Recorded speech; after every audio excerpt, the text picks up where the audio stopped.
of viewing in Lightroom. You can look in any direction at any time. Take it in as you wish. Let it wash over you. Enjoy, and thank you very much for being here.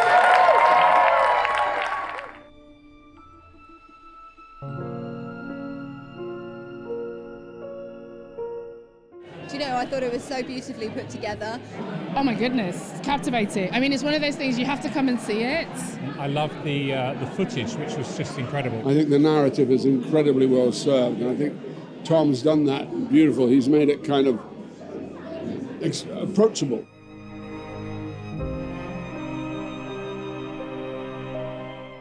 Do you know what was brilliant about it? I think it's a really good conduit from the past to the future. It was a huge moment in my childhood. I remember staying up all night, watching television, and it all sort of came flooding back.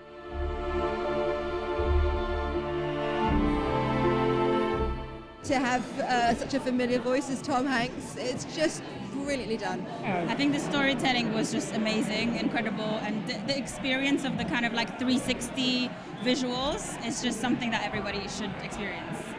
I just loved the immersive nature. It was like reliving the moon landing. You're completely immersed because all parts of the room get used. No, I thought it was absolutely brilliant. I mean, we work in technology, but again, looking at that and what they did with the technology they had in the time was absolutely phenomenal. When we've got more power in our laptop than they had in the whole of NASA at that time, and they managed to get men on the moon, it's staggering. The whole thing was really, really good, and I'm going to come back and see it again. I'm going to be honest, inspired, you know? I think when you think about moon, think about space, even with the narrative, it's like this is what we've been able to do. What more could we do?